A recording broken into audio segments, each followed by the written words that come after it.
जय हिंद साथियों, स्वागत है हमारे YouTube चैनल बिहार सर्वे इन्फॉर्मेशन में। तो आज जो हम आपको बताने वाले हैं कि इस बार जो ज़मीन सर्वे हो रहा है तो उसमें अगर आपके द्वारा स्वघोषणा जमा नहीं किया जाता है और ज़मीन जो है वो आपका केवाला है, खतियानी है या आपके पास रसीद है या किसी भी प्रकार का अगर आपके पास डॉक्यूमेंट्स है और वो अगर आप इस बार जो सर्वे हो रहा है तो उसमें अगर आप जमा नहीं करते हैं तो क्या होगा आगे। क्योंकि बहुत लोगों के मन में है कि मेरे पास रसीद कटा हुआ है, मेरे पास केवाला है, मेरे पास खतियान है, तो क्या ज़मीन सरकार का मतलब हो जाएगा या सरकार के द्वारा अधिग्रहण कर लिया जाएगा। ये तमाम सारी जानकारी इस वीडियो में हम बताने वाले हैं। तो चलिए हम स्टार्ट करते हैं। सबसे पहले हम बात करते हैं कि जो ज़मीन सर्वे हो रहा है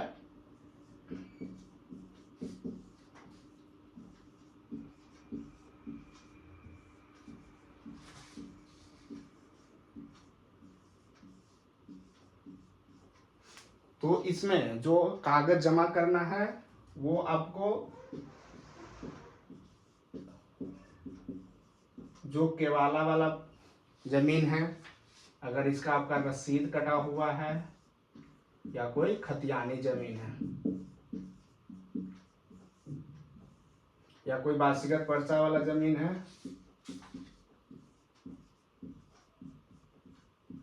या आपका सिकमी जमीन है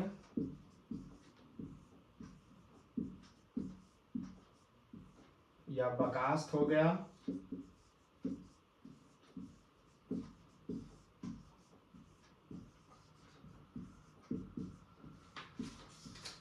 इतना प्रकार का जमीन है। जैसे अगर आपने केवाला कराया है तो आपके पास केवाला होगा, उसका जमाबंदी कायम कराए होंगे, मोटेशन कराए होंगे तो आपके रसीद होगा। कोई आपका होगा कि खतियान के वंशज होंगे या खतियानदार जो होंगे वो आप होंगे। कोई है वासीगत पर्चा मिला होगा, किसी का सिकमी जमीन होगा, कोई बकास्त जमीन होगा, इत्यादि जमीन है। तो इसमें होता है कि जो अभी सर्वे हो रहा है तो उसमें आपको जो फॉर्म भर के देना है, ये देना है स्वघोषणा। ये स्वघोषणा जमा करना है जिसमें जो प्रपत्र 2 आता है। ठीक है, ये प्रपत्र 2 मतलब नाम ही है इसका। जो प्रपत्र 1 से सर्वे स्टार्ट होता है और ये प्रपत्र 24 तक सर्वे खत्म हो जाएगा। तो जो प्रपत्र 2 है इसमें आपका करना है कि स्वघोषणा करना है। जो अगर आपका जमीन है और ये जमीन इस प्रकार में कोई भी आपका एक प्रकार हो सकता है, या हो सकता है कि आपका केवाला भी हो और खतियानी जमीन हो या आपका बकास वाला भी जमीन हो, तो उसमें सबसे पहला है कि आपको प्रपत्र 2 में फॉर्म भर के और इसके साथ में जो भी आपका जमीन का टाइप है उसका आपका कागजात लगाना है। ये आपका कागजात उसके साथ में लगाना है। ये प्रपत्र 2 भर के कागजात लगाना है। केवाला होगा तो केवाला, रसीद, खतियान, जो भी आपका डॉक्यूमेंट्स है। उसके बाद जिनके नाम से सर्वे करवाना है वो जीवित व्यक्ति होना चाहिए, उनका आधार कार्ड लगाना है। और ये जमा करना है आपको शिविर कार्यालय में, या तो सर्वे अमीन के पास जमा करना है या तो शिविर कार्यालय में जमा करना है। तो इसका भी क्या है कि 2 मेथड है, एक तो है कि ऑनलाइन है और एक है ऑफलाइन। ऑनलाइन करना क्या है कि आप DLRS का साइट है उस पर जाके आप इसको ऑनलाइन कर सकते हैं। हो सकता है कि अभी आप नहीं कर पा रहे होंगे क्योंकि साइट का प्रॉब्लम है और ऊपर से वो ठीक किया जा रहा है। इसका हम ऑलरेडी वीडियो बना चुके हैं, हमारे चैनल में अवेलेबल है। तो इसका है कि ऑनलाइन ये कुछ दिनों में स्टार्ट हो जाएगा। उसमें है कि आप ऑनलाइन में ये जितना भी डॉक्यूमेंट्स है इसका 3 MB के अंदर में आपको डॉक्यूमेंट्स का PDF बनाना होता है और DLRS के साइट पे जाके वहां आपको सबमिट कर देना होता है। जब सबमिट करते हैं तो आपको थैंक यू और जो भी आपका डॉक्यूमेंट्स का जो रजिस्ट्रेशन नंबर ये सब मिलता है उसको आपको संभाल के प्रिंट आउट करके रख लेना है एज ए रिसीविंग के तौर पे। और जब किश्तवारी के दौरान, खानापुरी के दौरान सर्वे कर्मी आपको खोजेंगे तो वो रिसीविंग आपको उनके आगे प्रस्तुत करना है कि हमने स्वघोषणा जमा किया था। और ऑफलाइन में है कि ऑफलाइन में आपको ऑनलाइन करना नहीं है, ये सर्वे कर्मी के द्वारा किया जाएगा। और ऑफलाइन में है कि जो भी आपका डॉक्यूमेंट्स है ये आपको जमा कर देना है जो सर्वे अमीन है उनके पास या तो शिविर कार्यालय में। तो उसमें आपको एक रिसीविंग जो मिलेगा, ये जो प्रपत्र 2 है उसको अगर आप फॉर्म भरते हैं तो उसका एक जेरॉक्स करके ले जाना है और एक प्रति में आपको साइन करके डेट के साथ आपको एक रिसीविंग के तौर पे मिल जाएगा जो कि आपको संभाल के रखना है। और जो आपका ऑनलाइन है वो आपको ऑफलाइन में ऑनलाइन नहीं करना है, वो सर्वे कर्मी जिनके पास आप जमा करते हैं वो ऑनलाइन कर देंगे। करते हैं आगे कि अगर सबसे पहला मुद्दा है कि अगर ये जितना चीजें हैं, ये चीजें हम अगर नहीं करते हैं तो हमारे जमीन का क्या होगा, क्योंकि जमीन का असली जो हकदार है वो तो जो जिनके नाम से केवाला है, रसीद है, खतियान है, वही हुआ है। तो जो अभी सर्वे हो रहा है, तो सर्वे जो करवाया जा रहा है, ये सर्वे जो कराने का मुख्य मकसद है सरकार का हो कि जो भी केवाला धारी है, जो खतियान है, जिनके पास जमीन का कागज है, उनका अगर देहांत हो गया है तो उनका जो असली मालिकाना होगा, जो उनका वारिस होगा, जिसको हम उत्तराधिकारी बोलते हैं, उनके नाम पे जमीन का जो कागज है, जो जमीन का मालिकाना हक है, वो ट्रांसफर होकर उनके नाम से चढ़ जाए। सर्वे यही हो रहा है, इसीलिए हो रहा है ताकि जो भी कागजात है, जिनका भी जमीन है, उनका अपडेट होके, चाहे वो नक्शा हो या खतियान हो या रसीद हो, सब अपडेट हो जाएगा। तो इससे ये फायदा होगा कि एक मान के चलिए कि ये केवाला है और केवाला में ये बाप दादा के नाम से है और उनका कई वंशज आ गया है, तो उसमें है कि कभी लड़ाई झगड़ा होता है कि इधर का जमीन उधर हो गया, क्योंकि जमीन तो है बाप दादा के नाम से और अभी उनके नाम से चढ़ा नहीं हुआ है। तो ये अब जो हो जाएगा कि सर्वे में क्या हो जाएगा कि जो केवाला जिनके नाम से है उनके नाम पे ना होके, अब जो अगर आप स्वघोषणा भर के देते हैं तो उसमें उनके जो असली वारिस, जो वंशज होंगे, तो इसमें जैसे हमने पहले भी बता रखा है कि ये जो प्रपत्र 2 है तो ये जिंदा व्यक्ति के लिए है। इसमें अगर जैसे ये केवाला है, रसीद है या खतियान है, जिनके नाम से अगर उनका देहांत हो गया है तो उसमें आपको प्रपत्र 2 के साथ में प्रपत्र 3(1) और जो दखल का फॉर्म आता है ये आपको साथ में लगाना है। इससे क्या होगा कि जो आपका वंशज होंगे, जो ये प्रपत्र 3(1) है वो वंशावली का फॉर्म है, तो इसके साथ में आपको एक वंशवृक्ष भी बनाना है, ताकि असली जो केवाला जिनके नाम से है, खतियान जिनके नाम से है, रसीद जिनके नाम से कटा हुआ है, तो उनका जो वंशज है वो कौन है, ये वंशवृक्ष के बाद आप जब दीजिएगा तभी पता चलेगा ना कि जिनके पास केवाला है उनका कितना पुत्र है, कितना पुत्री है, तभी तो उनके नाम से सर्वे हो पाएगा। तो ये आपको प्रपत्र 3(1), प्रपत्र 2, दखल का फॉर्म और वंशवृक्ष और साथ में जो भी आपका कागज है वो लगा के आपको सर्वे ऑफिस में जो ऑनलाइन और ऑफलाइन है इसके माध्यम से आपको जमा करना है। तो ये तो हो गया कि जो सर्वे हो रहा है तो उसमें स्वघोषणा जमा कैसे करना है, इसमें क्या क्या डॉक्यूमेंट्स लगेगा। और बात करते हैं कि जो लास्ट डेट है, बहुत लोगों के मन में कन्फ्यूजन है, बहुत यूट्यूब में लोग डाल रहे हैं कि जुलाई 2026 है या कुछ जमीन का डेट है, तो ऐसा बिल्कुल नहीं है। ये जो डेट है आपका, ये मार्च 2025, ये मार्च 2025 तक ही स्वघोषणा का डेट है। कोशिश कीजिए कि ये मार्च तक आप जमा कर दें, क्योंकि जमा नहीं करते हैं तो वही अभी बता रहे हैं कि अगर आप स्वघोषणा नहीं जमा करते हैं तो फिर क्या होगा। बात करते हैं कि इस बार जो जमीन सर्वे हो रहा है उसमें अगर आप स्वघोषणा, ये आप स्वघोषणा जमा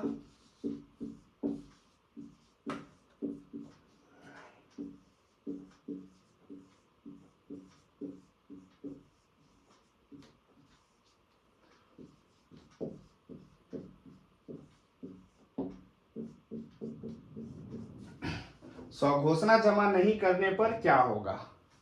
तो इसका यही है आंसर।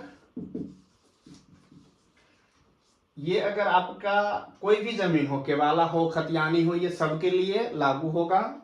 तो इसमें होगा कि अगर आप कोई भी जमीन है आपका, अगर उस पर का स्वघोषणा जमा नहीं करते हैं, सर्वे कर्मी के पास कागज नहीं देते हैं, तो जो पहले तो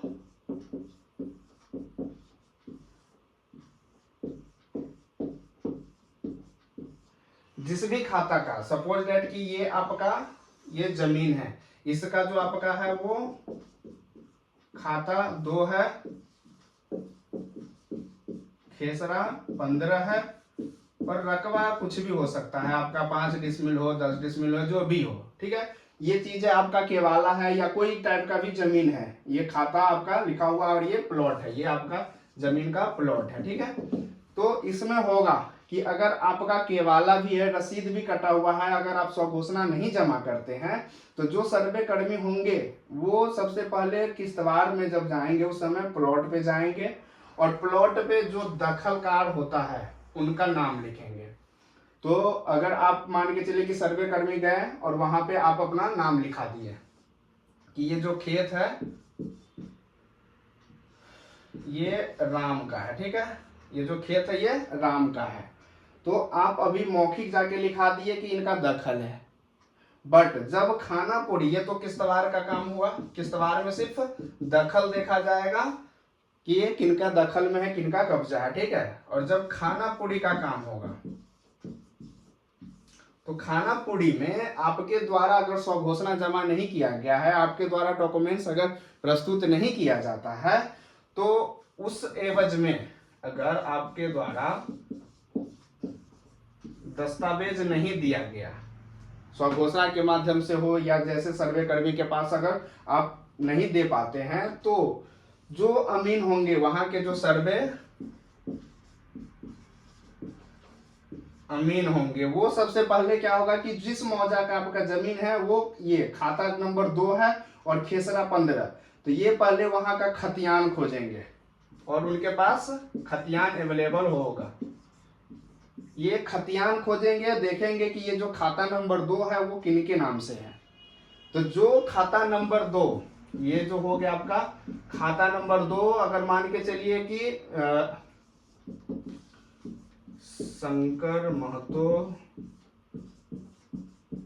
पिता कुछ भी, ठीक है, ये शंकर महतो के नाम से 2 नंबर खतियान है। तो पहले ये शंकर महतो तो जीवित नहीं होंगे, कुछ ही केस में होंगे जहां पे आर्या से अचकबंदी लागू होगा, वहां के रैयत खतियानदार जो होंगे वो जीवित होंगे, बाकी जो सीएस वाला है वो कोई खतियानदार जीवित नहीं होंगे। तो वो क्या करेंगे कि आपके मौजा में या अगल बगल मौजा में पहले जो वंशावली का निर्माण करेंगे उस समय खाता नंबर 2 में जो वंशज इनके होंगे, इनके जो वंशज होंगे उनको खोजेंगे या पता करेंगे कि ये शंकर महतो के कोई है कि नहीं। अगर सपोज डेट शंकर महतो के मिल गए, कोई इनका 2 बेटा मिल गया, एक एक्स मिल गया और एक वाई, तो क्या करेंगे, ये दोनों अगर जीवित होंगे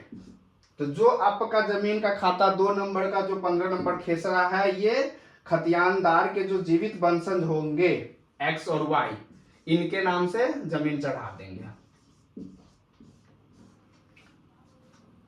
अगर खतियानदार के वंशज अगर जीवित होंगे तो उनका जो जीवित वंशज होंगे उनके नाम से सम्मिलित खाता खोल दिया जाएगा, भले आपका वो केवाला रहे या कोई भी टाइप का जमीन रहे, अगर आप डॉक्यूमेंट्स नहीं देते हैं तो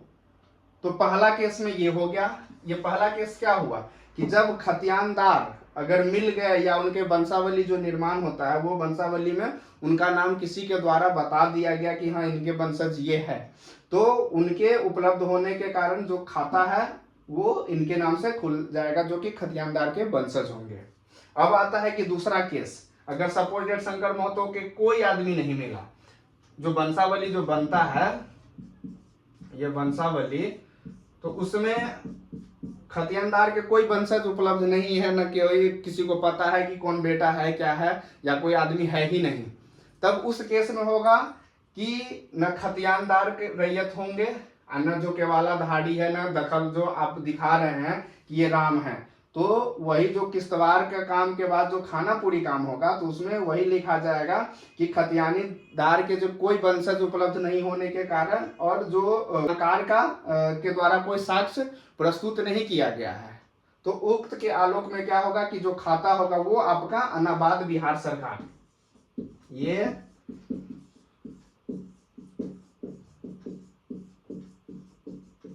अनाबाद बिहार सरकार के नाम से खोला जाएगा। पहला केस में होगा कि अगर आप डॉक्यूमेंट्स दे देते हैं तो आप ही के नाम से खाता खुलेगा,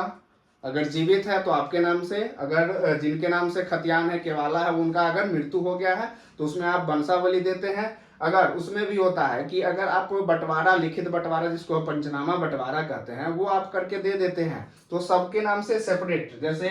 एक प्लॉट ये हो गया और वो आपके वंशज के नाम से थे, इसमें आप 4 भाई हैं, तो आप एक तो वंशावली बना के देते हैं और पंचनामा बंटवारा करके दे देते हैं कि ये फन्ना भाई का है, ये दूसरे का है, ये तीसरे का है, ये चौथा का है। तो क्या हो जाएगा कि सबके नाम से, ये फर्स्ट वाला भाई है उनके नाम से इनका ये बन जाएगा खतियान, इनका ये बन जाएगा, इनका ये बन जाएगा और इनका ये बन जाएगा। अगर आप लोग पंचनामा बंटवारा करके नहीं देते हैं, सिर्फ आप दे देते हैं वंशावली और ये सिद्ध कर देते हैं कि हमारा ये वंशज थे या हम उनके उत्तराधिकार है, तो क्या हो जाएगा कि ये चारों आदमी के नाम से 1 2 व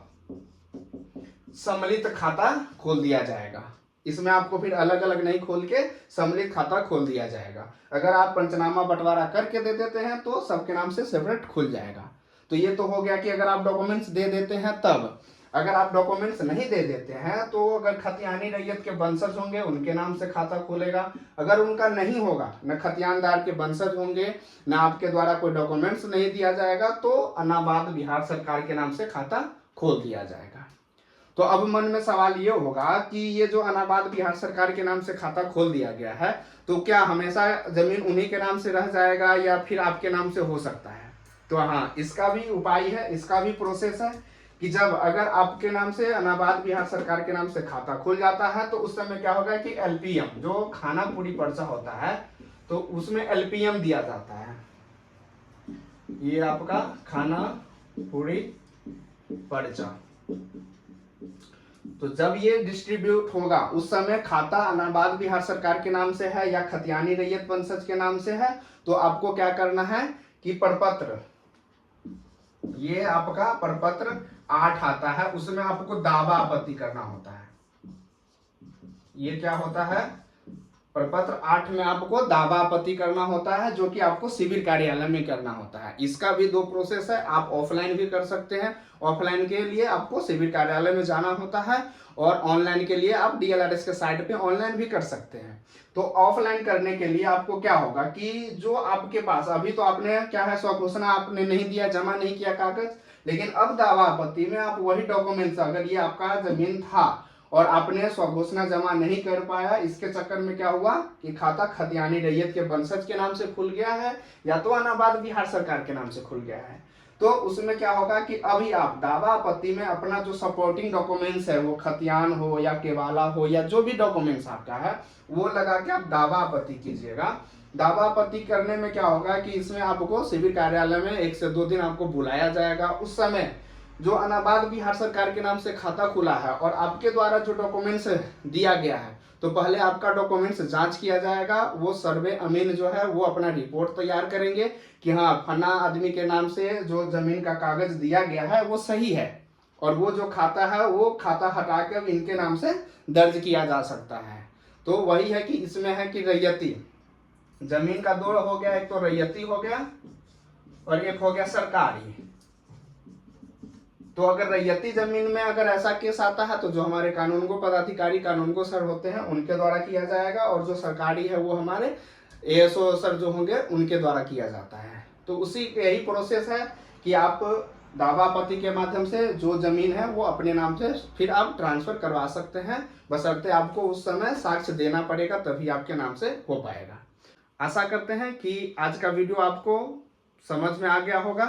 कि अगर आप स्वघोषणा जमा नहीं करते हैं तो आपके ज़मीन का क्या होगा। अगर आपको हमारी ये वीडियो अच्छी लगे तो हमारे चैनल को लाइक एवं सब्सक्राइब जरूर करें। और भी अगर ऐसा कोई भी इन्फॉर्मेशन चाहिए और जिस भी वीडियो में अगर आपको जो भी सवाल पूछना है, आप हमारे कमेंट बॉक्स में कीजिए, हम जरूर आपका रिप्लाई देंगे।